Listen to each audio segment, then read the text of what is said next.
दोस्तों नमस्कार। लोकतंत्र का ऐसा चेहरा इससे पहले आपने कभी देखा नहीं होगा। हालांकि कोई सरकार भारत में अछूती नहीं रही जिस पर दाग ना लगे हों, भ्रष्टाचार के दाग ना लगे हों और लोकतंत्र को लेकर शोर ना मचा हो। लेकिन याद कीजिए तो झारखंड मुक्ति मोर्चा कांड हो जिसमें पीवी नरसिम्हा राव फंसे, या फिर ताबूत कांड हो जिसमें अटल बिहारी वाजपेयी फंसे, या फिर 2G या कोयला घोटाला ही याद कर लीजिए जिसमें मनमोहन सिंह की सरकार कटघरे में खड़ी थी। लेकिन कभी आपने देखा और सुना कि पार्लियामेंट के भीतर जो हो रहा है उसे हम आप नहीं सुन सकते हैं? यानी लाइव टेलीकास्ट हो रहा है लेकिन हम और आप वाकई नहीं सुन सकते हैं।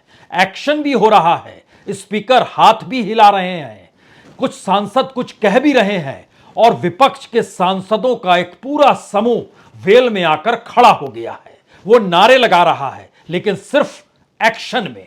यह कोई चार्ली चैपलिन की फिल्म नहीं है बल्कि इस देश के लोकतंत्र का सवाल है।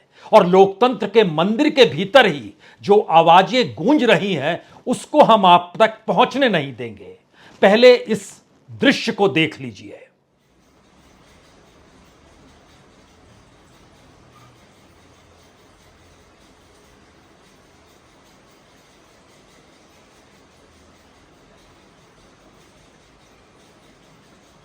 जी, ये दृश्य तकरीबन 21 मिनट तक चलते रहा। और पार्लियामेंट के भीतर क्या हो रहा है, इस देश के भीतर में एक संसद टीवी बनाया गया है जिसके जरिए लाइव टेलीकास्ट किया जाता है। और देश भर में जब कोई इस वक्त यानी 11 बजे सुबह से लेकर 11:21 पर जो भी देख रहा था लोकसभा के भीतर क्या हो रहा है, कोई नहीं सुन सकता था। हालांकि सामने राहुल गांधी भी बैठे थे, सोनिया गांधी भी बैठी थी और सोमवार से शोर मचा हुआ था कि दरअसल उन्हें माफी मांगनी चाहिए। और उन्होंने भी स्पीकर से मुलाकात की और कहा कि मैं कुछ कहना चाहता हूं, मैं सांसद हूं, कुछ कहना चाहता हूं। और आज वो पार्लियामेंट में भी पहुंचे, सदन में भी बैठे, लेकिन कोई आवाज नहीं सुनाई दे किसी को भी। जो शोर है, जो हंगामा है, जो नारे हैं, हालांकि उस पूरी फहरिस्त में वो तमाम मंत्री भी बैठे हुए थे जिन मंत्रियों के दायरे के नीचे जो कुछ इस देश के भीतर हो रहा है वो अडानी कांड के जरिए उस पर उन्होंने चुप्पी थाम रखी है। यानी पूरा सिस्टम कैसे म्यूट कर दिया गया, एक बार फिर जरा देखने की कोशिश कीजिए क्योंकि आपको नजर आ जाएंगे वो तमाम मंत्री जो उनका कद बेहद बड़ा है। उन मंत्रालयों के नीचे अडानी कांड ने क्या क्या गुल खिलाए और जांच उसकी कौन कराए, इस पर भी एक खामोशी है। और सब कुछ चुप्पी के साथ देखा जा रहा है, सुना जा रहा है। जी नहीं, सुना नहीं जा रहा है, सिर्फ देख सकते हैं आप। तो देख लीजिए खामोशी के बीच देश के रक्षा मंत्री राजनाथ सिंह, जिन्होंने बकायदा बयान पढ़ा था पार्लियामेंट के भीतर कि माफी मांगनी चाहिए राहुल गांधी को, और उनके ठीक सामने राहुल गांधी बैठे थे लेकिन इजाजत नहीं। ये विदेश मंत्री जयशंकर, इन्होंने 3 बार कहा, दुनिया भर में घूमकर राहुल गांधी ने जो कहा माफी मांगनी चाहिए। और मुस्कुराते हुए ओम बिरला जो लोकसभा के स्पीकर हैं, और उनके साथ इधर देखिए किरण रिजिजू जो देश के कानून मंत्री, 6 बार कैमरे के सामने आए, माफी मांगनी चाहिए राहुल गांधी को, लेकिन कुछ नहीं कहा। और इस दौर में देश के सूचना प्रसारण मंत्री अनुराग ठाकुर भी आए, कहा माफी मांगनी चाहिए, लेकिन आज खामोश।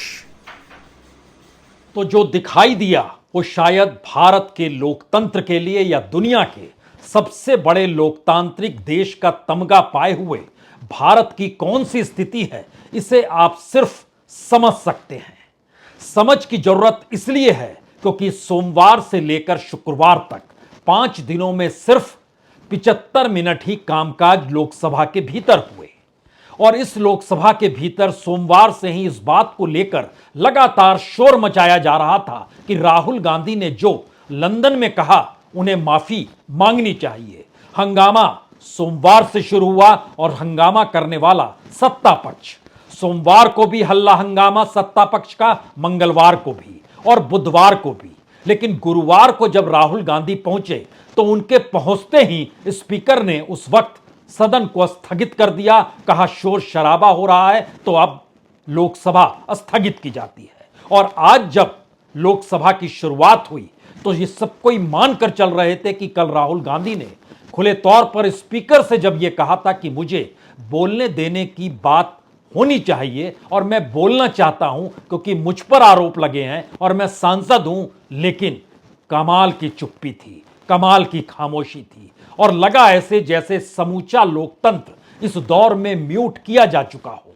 उस लोकतंत्र के दायरे में संवैधानिक संस्थानों का जिक्र हो, उस लोकतंत्र के दायरे में इस देश की स्वायत्त संस्थाओं का जिक्र हो, जिसके दायरे में इस देश की न्यायपालिका को भी खड़ा कीजिए और चुनाव आयोग को भी खड़ा कीजिए।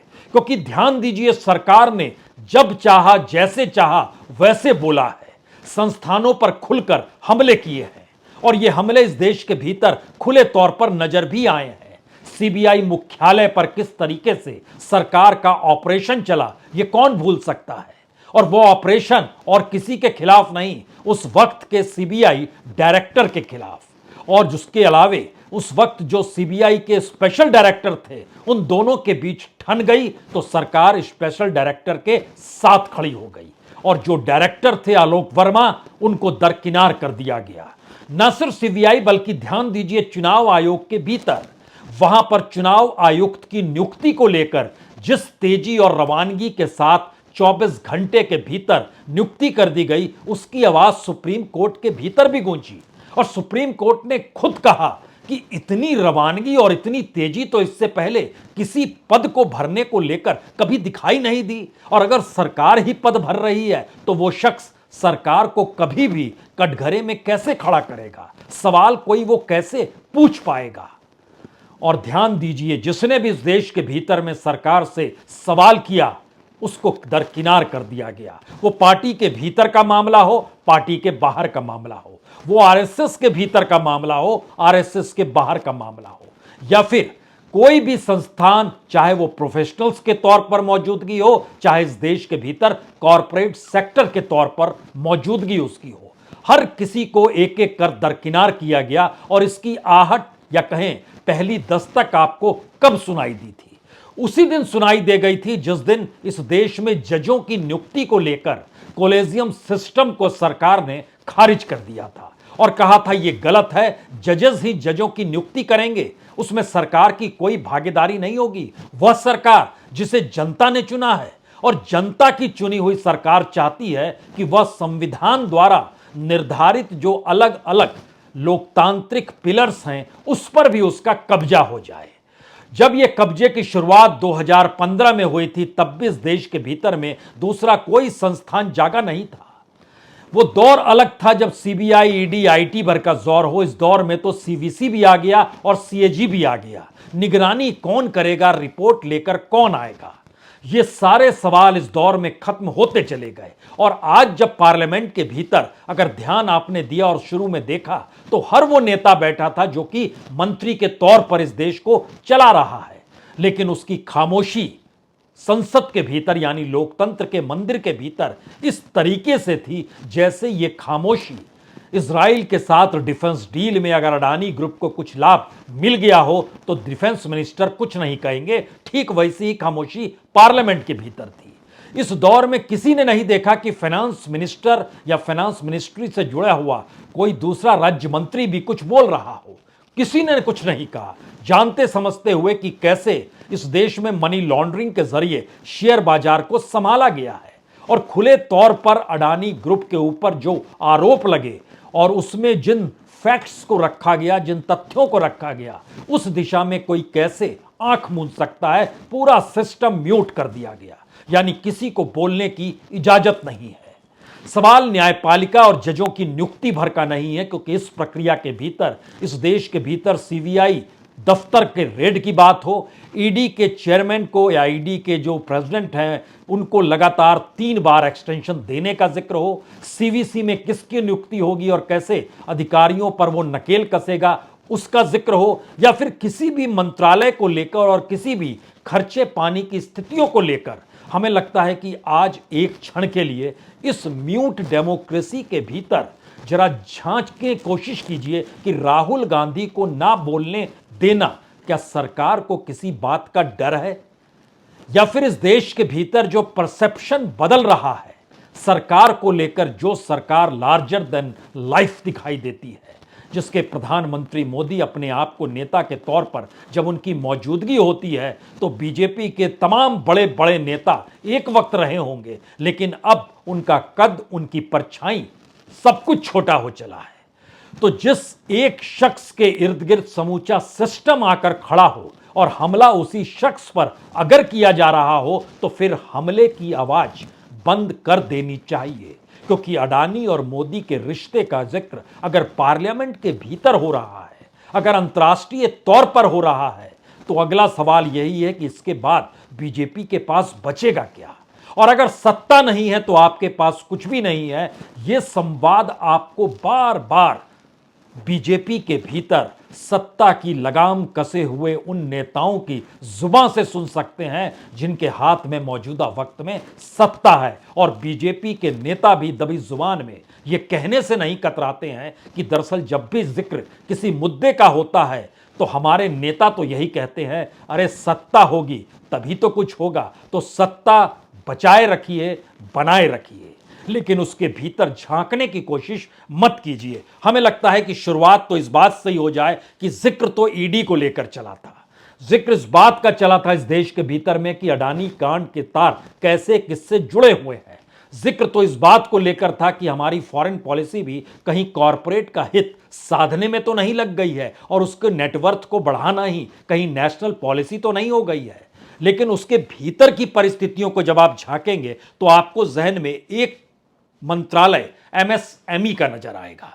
एमएसएमई का जिक्र हम इसलिए कर रहे हैं क्योंकि उनके मंत्री नारायण राणे हैं, जिनके खिलाफ ईडी एक वक्त जांच कर रही थी, लेकिन आज की तारीख में उनके खिलाफ की जांच ठंडे बस्ते में है। अब इस मंत्रालय के भीतर की जब परिस्थिति को आप परखना शुरू कीजिएगा और देश की इकोनॉमी में सबसे बड़ा योगदान एमएसएमई का होता है, हो सकता है, होना चाहिए। तीनों बातों का जिक्र देश के प्रधानमंत्री कई मौकों पर कर चुके हैं और जब जब क्राइसिस एमएसएमई को लेकर आता है तो कहते हैं यही तो राष्ट्र की रीढ़ है। लेकिन उस रीढ़ के भीतर आज इसलिए झांकिए क्योंकि सच इस देश के एमएसएमई का क्या है। इस देश में टोटल एमएसएमई की तादाद 66 लाख है, 66 लाख। इसमें टोटल एम्प्लॉयमेंट जो है वह तकरीबन 4 करोड़ 20 लाख का है और इसमें टोटल इन्वेस्टमेंट जो है वह तकरीबन 2 लाख करोड़ की है। इससे ज्यादा इन्वेस्टमेंट नहीं है। 2 लाख करोड़ कोई मायने नहीं रखते हैं अगर आप अडानी कांड की परतों को खोलना शुरू कर दीजिए तो। और उस खोलती हुई परतों के बीच अगर अंतर्राष्ट्रीय तौर पर भारत की इकोनॉमिक पॉलिसी को आप परखना शुरू करेंगे तो फिर आपको एक आवाज सुनाई देगी, इस पर चर्चा पार्लियामेंट में क्यों नहीं होनी चाहिए। होनी चाहिए तो पार्लियामेंट में खामोशी क्यों बरती जाती है और डायवर्ट करते हुए चीजें अगर जिस शख्स को निशाने पर लिया जाता है फिर उसको लेकर खामोशी क्यों बरत दी जाती है या उनकी आवाज बाहर ना जा पाए, ऐसा क्यों होता है। हमें लगता है कि एक परत इस लिहाज से खोलिए कि 2 लाख करोड़ और लगभग 12 लाख करोड़ से ज्यादा अडानी का नेटवर्थ 15 दिनों के भीतर खत्म हो गया। वो साम्राज्य खत्म हो गया जिसमें वो दुनिया के सबसे रईस शख्सों की कतार में दूसरे और तीसरे नंबर पर चलते थे। 12 लाख करोड़ एक कंपनी का डूब जाए जो उसने नेटवर्क दिखाया है वैल्यूएशन के आधार पे, और दूसरी तरफ एमएसएमई ओवरऑल उसमें सिर्फ 2 लाख करोड़ रुपए इन्वेस्टमेंट हो जो कि तकरीबन 4 करोड़ 20 लाख लोगों को नौकरी दे रहा हो और उसकी 66 लाख यूनिटें इस देश में चल रही हो। प्रांत दर प्रांत अगर परिस्थितियों को पलटिएगा और परखना शुरू कीजिएगा तो भारत का इकोनॉमिक ढांचा कैसे चरमरा चुका है यह सिर्फ एमएसएमई के जरिए सामने आ सकता है और उनके मंत्री ईडी के लेंस के दायरे में आते हैं। यानी वो जांच उनके खिलाफ भी हो सकती है, कभी भी हो सकती है जब सरकार की इच्छा हो, जब वह सरकार के विरोध में हो। तो फिलहाल सरकार के साथ हैं और सरकार की इच्छा नहीं है।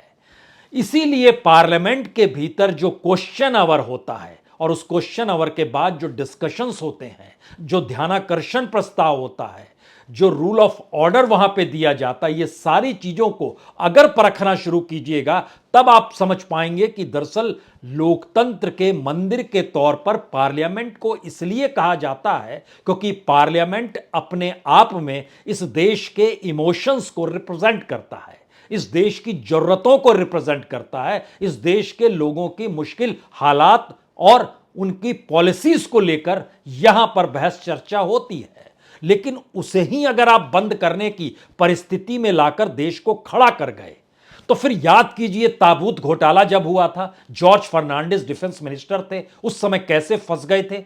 लेकिन आज की तारीख में राजनाथ सिंह पर तो कोई उंगली नहीं उठा रहा है, कोई कुछ कहेगा भी नहीं, क्योंकि समझौता और डील अगर इजराइल के साथ डिफेंस को लेकर या डिफेंस के क्षेत्र में अगर सारी डील आज की तारीख में अडानीज के पास जा रही है, जो सीधा आरोप पार्लियामेंट के भीतर और बाहर राहुल गांधी इससे पहले लगा चुके हैं और इन्हीं बातों को वो रखना चाहते हैं, तो कैसे इस दौर में चलेगा। लेकिन ताबूत घोटाले के वक्त भी पार्लियामेंट को म्यूट नहीं किया गया था, संसद खामोश नहीं हुई थी कि आप आवाज नहीं सुन सके। और झारखंड मुक्ति मोर्चा वो तो खुले तौर पर कांड याद कीजिए, जब पैसों के जरिए पर वीवी नरसिम्हा राव की सरकार बची थी, उस वक्त भी पार्लियामेंट को म्यूट नहीं किया गया था। या फिर याद कीजिए जो 2G और कोयला घोटाला था, आदर्श घोटाला था, CAG घोटाला था, सारे घोटालों को याद कीजिए, कॉमनवेल्थ घोटाले को याद कीजिए, लेकिन उस दौर में पार्लियामेंट तो म्यूट नहीं किया गया था। फिर ऐसी कौन सी स्थिति आ गई मौजूदा वक्त में कि पार्लियामेंट तक को म्यूट करने की जरूरत आ गई। और मुस्कुराते हुए स्पीकर महोदय सिर्फ उंगलियों से इशारा कर रहे हैं, हाथ से इशारा कर रहे हैं, और मंत्रीगण जो बैठे हुए हैं, कैबिनेट मिनिस्टर्स, वह भी सिर्फ खामोशी से देख रहे हैं, सुन रहे हैं। तो इस देश के भीतर में कभी भी कुछ भी म्यूट किया जा सकता है। हम तो इसके चश्मदीद इसलिए रहे हैं क्योंकि जब हमने भारत सरकार की उस आय योजना को लेकर रिपोर्ट फाइल की थी जिसमें किसानों की दुगनी आय हो, तो टेलीविजन न्यूज चैनल जो राष्ट्रीय तौर पर चलता था, उस प्रोग्राम को ही म्यूट कर दिया गया। यानी टेक्नोलॉजी सरकार के पास हर तरफ है, उस समय स्क्रीन ब्लैक हो जाता था क्योंकि छत्तीसगढ़ के एक किसान ने कह दिया था कि दुगनी आय हो गई, और बाद में पता चला कि उस महिला को ट्रेनिंग दी गई थी, कुछ अधिकारी दिल्ली से गए थे। तो हर कुछ अगर मैनेज इस देश के भीतर किया जा रहा है तो यानी कभी भी इच्छा होगी आप म्यूट कर सकते हैं, पूरे सिस्टम को म्यूट कर सकते हैं। अगर पूरे सिस्टम को म्यूट कर सकते हैं, लोकतंत्र के मंदिर को म्यूट कर सकते हैं, आवाज किसी की जाने नहीं दे सकते हैं, तो स्थिति महज नाजुक नहीं है। स्थितियां दरअसल उस दिशा में जा रही है जहां भारत के भीतर की जो आर्थिक नीतियां हैं और सामाजिक परिस्थितियों का ताना बाना बनाकर जो मौजूदा वक्त में सरकार सत्ता में बने रहने के लिए वोटों का ध्रुवीकरण करती है, इस ध्रुवीकरण की राजनीति और इकोनॉमिक पॉलिसी की तमाम सच्चाई, ये दोनों फैक्ट अगर उभर कर सामने आने लगे तो पता नहीं कितना करप्शन हुआ होगा, पता नहीं कितने घोटाले हुए होंगे, पता नहीं किस करीबी को कितना मिल गया होगा, पता नहीं किसके साथ किसको कौन से पावर मिल गए होंगे, और एक खामोशी बरती गई सिर्फ प्रचार के जरिए बताने के आसरे कि दरअसल इस देश के भीतर कितनी शानदार पॉलिसी चल रही है। अगर इस सियासत के डोर को पकड़ना है तो आइए कुछ और पन्नों को खोलते हैं, क्योंकि एमएसएमई के साथ साथ एक दूसरा पन्ना भी खुलता है। एमएसएमई का एक हिस्सा हम आपको बतला देते हैं जिससे आपके जहन में चीजें साफ हो जाएंगी। इस देश के भीतर में जो 66 लाख यूनिट है वह सिर्फ 5 राज्यों में 50% यूनिट है एमएसएमई की, जिसमें महाराष्ट्र, तमिलनाडु, उत्तर प्रदेश, राजस्थान और गुजरात आता है। यहां पर लगभग जो पैसा इन्वेस्ट किया गया वो लगभग 1,74,000 नौकरियां दी गई हैं, 1,74,000 नौकरियां दी गई हैं। यानी कुल 4 करोड़ में से 1,74,00,000 इन्हीं 5 राज्यों में नौकरी है, और जो इन्वेस्टमेंट है वो 50% इन्वेस्टमेंट इन्हीं 5 स्टेट में है। तो पूरे देश के दूसरे राज्यों की कौन सी हालत होगी ये पहले दृष्टि में समझिए। दूसरी दृष्टि में आइए कि इस पार्लियामेंट के भीतर सरकार ने कुछ जानकारियां भी दी। वो जानकारी इसलिए बड़ी मायने रखती है कि इस देश में इस दौर में जब इस बात की जिक्र खुले तौर पर हो रहा है कि देश को लूटने की प्रक्रिया में सरकार की कहीं पॉलिसीज काम तो नहीं करती है, बैंकों का खोखलापन, अब वो सवाल सिर्फ LIC, SBI, PNB, Baroda bank जो अडानीज ग्रुप में पैसा लगा रहे थे जनता का, उसका सवाल नहीं है। सरकार के आंकड़े बतलाते हैं कि इस देश के भीतर में विलफुल डिफॉल्टर बढ़ते चले जा रहे हैं। विलफुल डिफॉल्टर यानी जिन्होंने कर्ज लिया लेकिन पैसा नहीं लौटाएंगे, और कर्ज लेने वाले लोग जो हैं वह 100 करोड़ से कम का कर्ज लेते नहीं हैं, जिन्हें नहीं लौटाना होता है। कौन ध्यान देगा? कहीं उसकी पोल पट्टी तो नहीं खुल जाएगी, तो जब इच्छा होगी तब चीजें म्यूट करेंगे। क्योंकि अगर ध्यान दीजिए, विलफुल डिफॉल्टर उनकी तादाद पर 2020 में वह लगभग 12,911 थे। 2021 में बढ़कर वो 14,206 हो गए। 2022 में वो बढ़कर 15,778 हो गए, और अब जो फाइनेंशियल ईयर चल रहा है इसमें ये 16,000 की संख्या पार हो चुकी है। अगर विलफुल डिफॉल्टर बढ़ रहे हैं तो जाहिर है रकम भी बढ़ रही होगी। 2020 में ये रकम 2,45,000 करोड़ की थी, आज ये रकम 3,45,000 करोड़ की हो चुकी है। यानी 1,00,000 करोड़ इस दौर में और बढ़ गया, जो बैंकों को चूना लगा गए। कौन जिम्मेदारी लेगा? किसकी जिम्मेदारी है? जवाब कौन देगा? कोई सवाल किया जा सकता है फाइनेंस मिनिस्टर से, कोई आवाज उठाई जा सकती है इस देश के इकोनॉमिक एस्पेक्ट पे? नहीं उठा सकते हैं, क्योंकि पार्लियामेंट नहीं चल रहा है, वहां कोई सवाल नहीं हो रहा है। तो सरकार को जैसे मन चाहे वैसे चीजें इस दौर में परोस देनी है। उसके बाद की परिस्थिति में आइए, इस देश के भीतर में बार बार जिक्र एजुकेशन का होता है। सवाल कौन उठाएगा जब सरकार के पास ये डाटा है और सरकार इसको बता रही है, लिखित जवाब देते हुए पार्लियामेंट के हंगामे के बीच रख रही है कि दरअसल इस देश की जो सेंट्रल यूनिवर्सिटीज है उसमें जो फैकल्टी मेंबर्स होते हैं, यानी फैकल्टी पोजीशंस जो होती है, जो पढ़ाने वाले होते हैं, 6,000 से ज्यादा पद खाली पड़े हैं।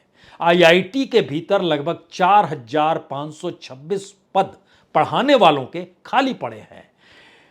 Indian institute of management IIM में लगभग 500 पद खाली पड़े हैं, और जो आईआईटी और एनआईटी है उसमें 22 एनआईटी और 7 आईआईटीज में हमारे पास कोई फुल टाइम चेयरपर्सन नहीं है जो इसको देख भी पाए। सवाल कहां उठेगा? पार्लियामेंट के भीतर उठेगा।